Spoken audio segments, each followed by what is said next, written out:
غادي نرجعوا بالوقت للسبعينات والثمانينات، لواحد التجربه اللي دارت في مختبرات جامعه ستانفورد من طرف عالمه نفس شابه سميتها كارول دويك كانت ديما شغله واحد الملاحظه: علاش كنلقاو اطفال كيشوفوا التحديات كفرصه ممتعه للتعلم وواحدين اخرين كيشوفوها كتهديد وكيرفضوها تماما؟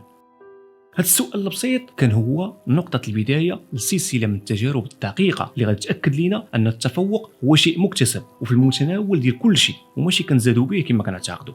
سنة 1998 كارول دويك ورفيقتها في العمل كلاوديا مولر قرروا يديروا واحد التجربة اللي غتولي من بعد علامة فارقة في تاريخ دراسة السلوك البشري.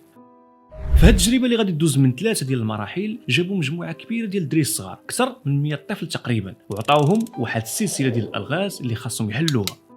هاد الالغاز ما كانش سهله بزاف وما كانش صعيبه بزاف، كانت مصممه بواحد الطريقه باش كلشي يقدر يجاوب على شي وحدين ويغلط في وحدين اخرين. بعد ما سالاو قسموا هاد الدراري كاملين ل3 ديال المجموعات بلا ما يعرفوا. المجموعه الاولى كل طفل فيها جاوب صحيح كانوا كيقولوا ليه برافو عليك انت بصح ذكي بزاف، وهاد المجموعه سموها مجموعه مديح الذكاء انتليجنس برايس، حيت كيربطوا الاداء ديال الطفل بالهويه ديالو كشخص ذكي. المجموعه الثانيه كل طفل جاوب صحيح كانوا كيقولوا ليه برافو عليك باين انك درتي مجهود كبير، وهاد المجموعه سموها مديح المجهود efforts برايس، حيت كيربطوا الاداء ديال الطفل بالفعل اللي قام به وهو المجهود والمثابره. اما المجموعه الثالثه فما كانوا كيقولوا لهم والو، حيت كانت مجموعه مراقبه فقط باش يقارنوا التاثير ديال المدح اللي كانوا كيعطيو للمجموعات الاخرين. حتى لهنا كلشي مازال كيبان عادي، ولكن المفاجاه الكبيره هي اللي غادي يلقاو في الجزء الثاني من التجربه. من بعد هذا المدح اللي عطاوهم، هاد المره غادي يعطيوهم يختاروا بين جوج انواع ديال الالغاز. النوع الاول كانوا الغاز سهله بحال اللي عطاوهم في الاول، والنوع الثاني كانوا الغاز صعيبه بزاف، وقالوا لهم بلي واخا ما يجاوبوش عليها مزيان غادي يتعلموا منها بزاف ديال الحوايج جداد.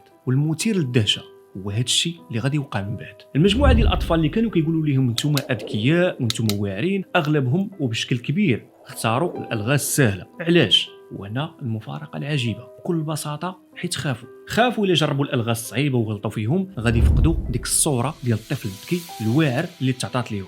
الهويه ديالهم ولات مرتبطه غير بالحاجه اللي كتجيهم سهله باش يبانوا واعرين، والتحدي ولا كيمثل لهم خطر وتهديد كبير. ولاو كيفكروا بهذه الطريقه: انا ذكي خاصني نبقى نبان ذكي، اذا خاصني نتجنب اي حاجه ممكن نغلط فيها باش ما نبانش مكلخ. بعباره اخرى، المدح اللي كان الهدف منه انه يشجعهم هو في الحقيقه قتل فيهم الرغبه في التحدي والتعلم وزرع فيهم الخوف من الفشل. اما المجموعه اللي كانوا كيقولوا لهم برافو عليك درتي مجهود كبير فوقع العكس تماما. الاغلبيه الساحقه منهم تقريبا 90% تحمسوا بزاف واختاروا الالغاز الصعيبه باش يبينوا على انهم قادرين يبذلوا مجهود كبر وما كيخافوش من التحدي، بغاو يثبتوا انهم واعرين في الحاجه الصعيبه.